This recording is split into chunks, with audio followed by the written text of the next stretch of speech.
3 Idiots ಅಂತ cinema ಇದೆ, ಅವ್ರು 3 Idiots ಆಗಿರಲ್ಲ ಸರ್.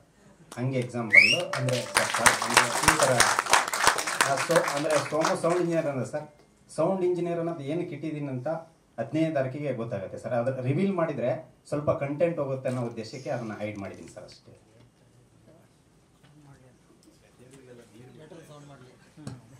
ಹಾಂ ಸರ್, ಥ್ಯಾಂಕ್ ಯು ಸರ್.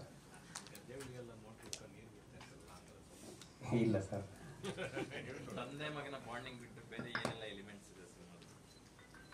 ಅಂದರೆ ಒಂದಂತಲ್ಲ ಸರ್, ಈಗ ನಮ್ಮ ಗುರುಗಳು ಹೇಳ್ದಂಗೆ ಎಲ್ಲ ವಿಷಯನೂ ಕನೆಕ್ಟ್ ಇದೆ ಸರ್ ಸಮಾಜದಲ್ಲಿ. ಅಂದರೆ ಒಂದು ಸೋಮಾನ ಕ್ಯಾರೆಕ್ಟರ್ ಅಂದರೆ ಈಗ ನಾವು ಒಬ್ಬ ವ್ಯಕ್ತಿ ಒಂದೇನೆ ನೋಡಲ್ಲ ಸರ್, ಸಮಾಜದಲ್ಲಿ ಎಲ್ಲ ಘಟನೆಗಳು ನನಗೆ ಕನೆಕ್ಟ್ ಆಗ್ತವೆ. ಆ ಥರ ಒಂದು ಹೇಳೋಕ್ಕಾಗಲ್ಲ, ಎಲ್ಲಾನು ಇದೆ ಸರ್.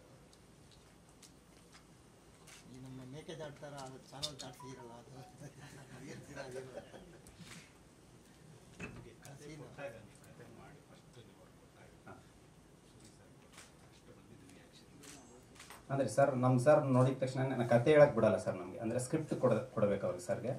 ಓದಿದ ಮೇಲೆ ಜಸ್ಟ್ ಒಂದು 10 days ಆದಮೇಲೆ ನನಗೆ ಫೋನ್ ಮಾಡಿ ಮತ್ತೆ ಅವರು ವಾಪಸ್ ನನಗೆ ರೈಟಿಂಗ್ ರೂಪದಲ್ಲೇ ಕೊಡ್ತಾರೆ ಸರ್. ನೀನು ಏನು ಮಾಡಬೇಕು, ಎಲ್ಲೆಲ್ಲಿ ಇದೆ ಅಂದರೆ ಮಿಸ್ಟೇಕ್ಸ್ ಎಲ್ಲಿದೆ ಅನ್ನೋದನ್ನು ಬರದೇ ಕೊಡ್ತಾರೆ ಸರ್.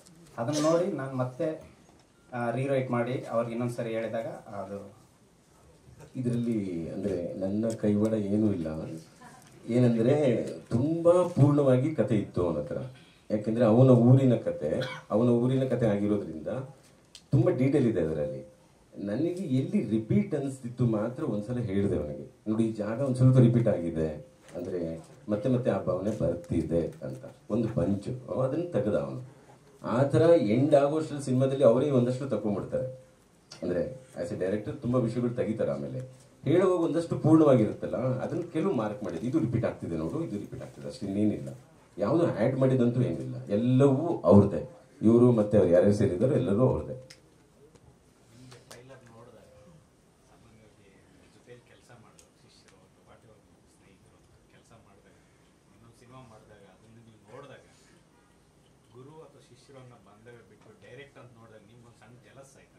ಡೆಫಿನೆಟ್ ಆಗಿ ಜಲಸ್ ಆಯ್ತು, ಅದೇ ಆಗ್ಬೇಕಾಗಿರೋದು. ಅಂದ್ರೆ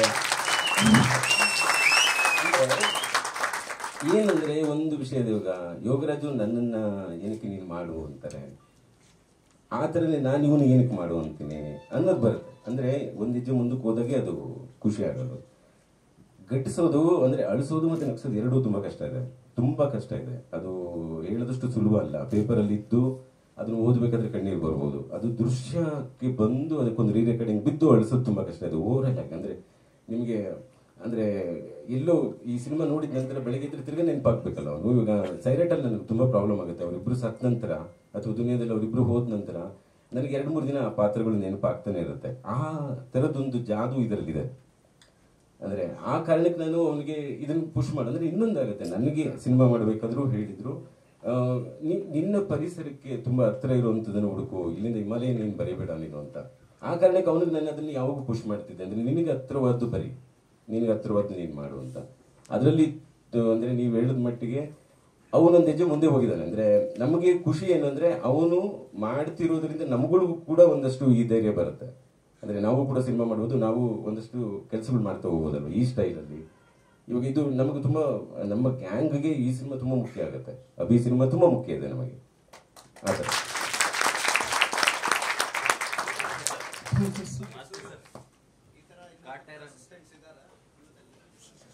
ತುಂಬಾ ಇದ್ದಾರೆ ಸರ್ ಮಾಡಿ ಬಂದು. ಅಂದ್ರೆ ನನ್ನಲ್ಲಿ ಒಂದು ಪ್ರಾಬ್ಲಮ್ ಇದೆ, ಯಾರಿಗೂ ಅಂದ್ರೆ ಈಗ ಹೋಗಿ ಆಶೀರ್ವಾದ ಮಾಡಿ ಎಲ್ಲ ಕಳಿಸಲ್ಲ ಯಾರಿಗೂ, ಅವರೇ ಹೋಗ್ತಾರೆ.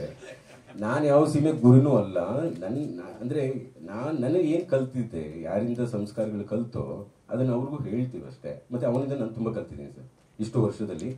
ಅಭಿಯಿಂದ ನಾನು ತುಂಬಾ ಕಲ್ತಿದ್ದೇನೆ.